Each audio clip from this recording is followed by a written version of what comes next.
Hi. Let's pretend that Carl Wickland and everything he says in his book, 30 Years Among the Dead, is true.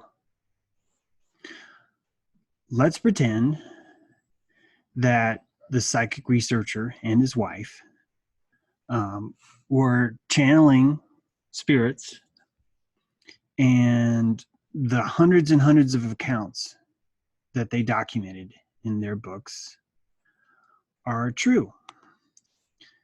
Let's do that for a moment. This is how you do alchemy. You try on a different shirt and you see how it looks. You evaluate yourself inside of this paradigm. Carl Wickland describes a earthbound spirit world that his wife can access through the medium. She's a medium. And what he keeps finding in this spirit world is a bunch of broken souls. These souls are broken because they don't know that they're dead. They've left their body in an extreme way, usually a traumatic way or something that's happened to them. Sometimes it's suicide. Think of any death that would be not someone wanting to die. That would probably be your prime candidate for these sort of trapped earthly spirits. Some are easy to fix. Sometimes it's a matter of Carl just explaining to the spirit, "Hey, look at your hands," and he sees that. Well, wait a minute, I don't have woman's hands, and boom, he's gone. The spirit is able to leave at that point. Others are more nasty, subversive. There's a lot of cases that he goes over. In fact, I would, if you're reading through the book, there's definitely a lot of kind of what seems like repetitive stuff, but he's basically just documenting it all. And a lot of these cases are really interesting because if you add up all the insights that they have, you end up with a picture of a spirit world that is pretty interesting, to say the least. All of my research on multiples, you might have seen from my last book, it's making me reevaluate that a little bit. Dissociative identity disorder, DID, or multiple personalities, or these compartmentalized, splintered people that I write about, like Gloria Vanderbilt is one that's pretty famous. They're able to kind of switch on and off between these different personalities. Fritz Springmeier describes this as multiple programming, and each multiple has these parts that are placed inside of them.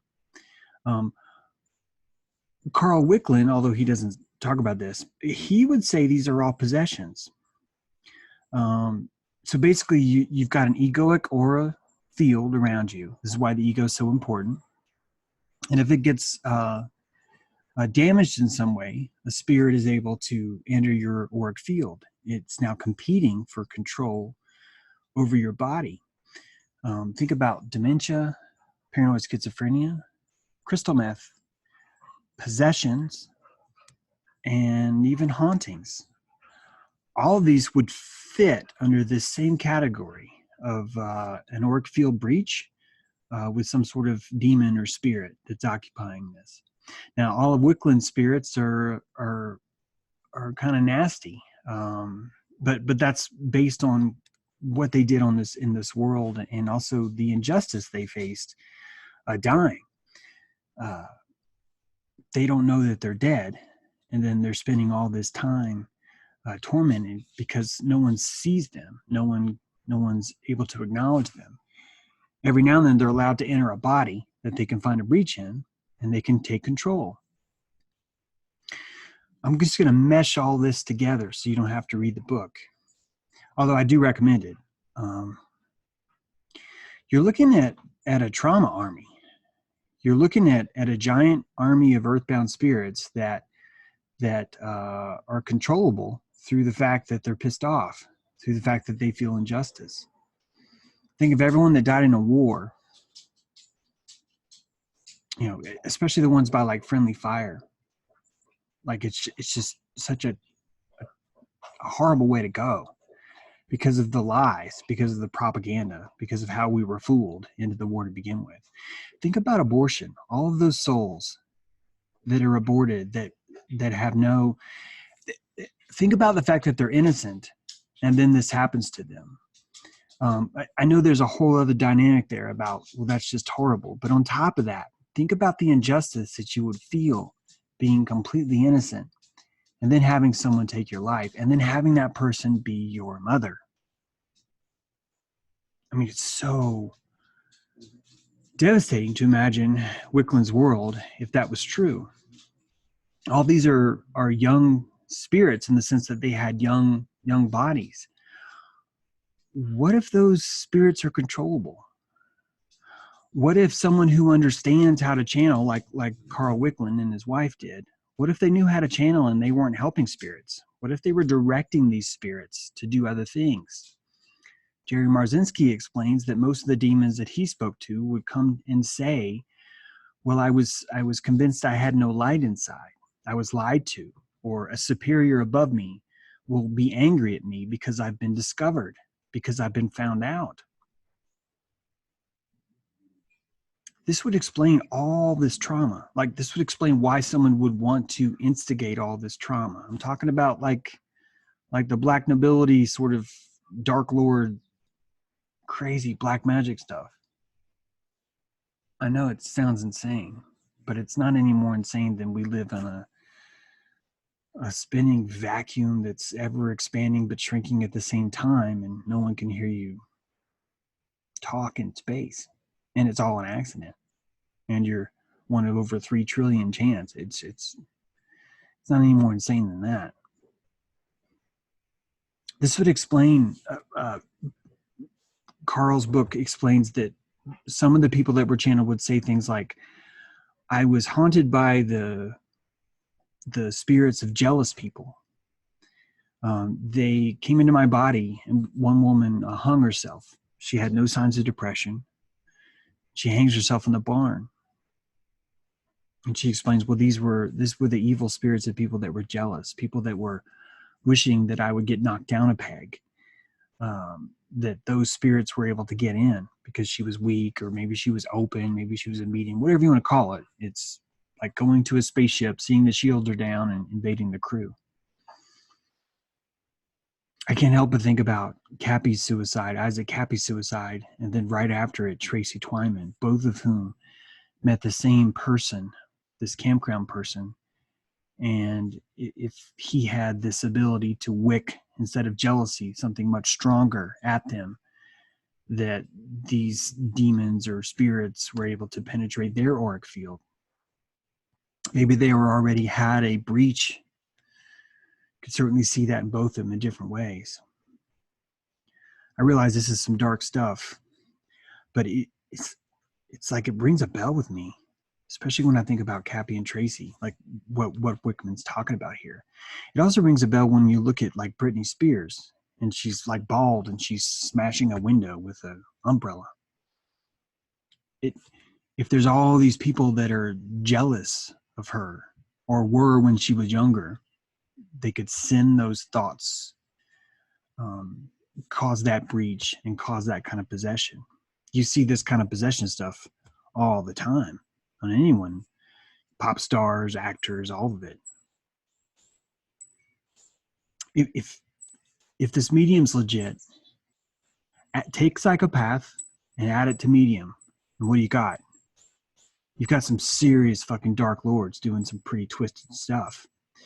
Now look at all this through the lens of 9/11. What happens to all of those souls? Those are bodies that don't know the explosion hit. They don't know what happened, and they're ringing through there. How is this any different than the catacombs under Paris? Thousands and thousands of bones that have been displaced. Or the catacombs under the Vatican. Or all the snake mounds that we have here in America, where these terrible wars would happen. We are haunted by trauma. I've always said that, but now I really mean the word haunted. Again, this is how you try on a shirt and just see. You look through it and you go, how does this explain things? Does it make things easier to understand or less? letting this grow on me, but this really makes a lot of sense. In fact, if you go back into the Bible, you see all these cases of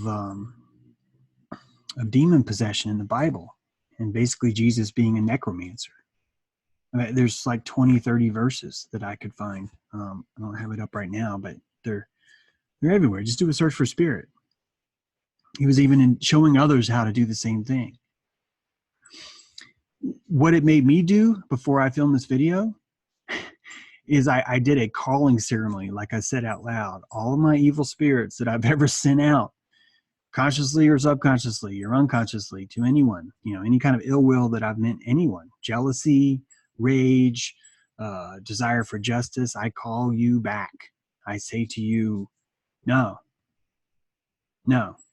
because those people could have been under a possession when they did it. There's at least 3 cases in this Wickland book of suicide by possession, people that were totally normal, that had someone else, and that spirit was lynched a long time ago. And the trauma of their lynching, they now are possessed to get someone else to lynch themselves. This rings true with Touchless Kills by Lady Gaga, Morgan Freeman. The idea of causing those spirits to kill themselves means that it's a karmaless possession. It's just so much to think about. But we never talk about this stuff. And that was something all the spirits told Carl Wickland. No one told me this stuff. If someone would have told me this, I wouldn't have been haunted for 15 years, wandering the earth thinking I had a body, trying to figure out, why am I in a woman's body now? Or why am I in a man's body now? It blows the entire world into a whole new perspective, a whole new dimension. This pranic dimension. It's a lot to think about. Maybe consider doing that. Call all of your intentions that were ever sent out of anger. Call them off. Say, no, I banish you. I mean no one ill will. Imagine how much that would do across the world if each of us did that. If what's saying Wickman's true is right now, there's about 3 or 4 spirits that heard me say that. And they're like, oh, I don't need to attack this person. I don't need to find a breach in this person. Or if they're already in that person, I'm free. I'm dissolved now. We are covered in magic, and we're told constantly that we don't have it. And what Wickman keeps specifying here is the power of thoughts. He has some spirits that come in and say, will you please put thoughts towards my mom, becoming aware that she's dead? Basically, there's power in our bodies. All these people that committed suicide regretted not having their body anymore. Meanwhile, culture is teaching us, oh, disassociate. Gender's a thought experiment. You can you can turn to be 7 years old if you're in college if you want. Disassociate, ascend. What happens when that happens? Anyway, something to think about.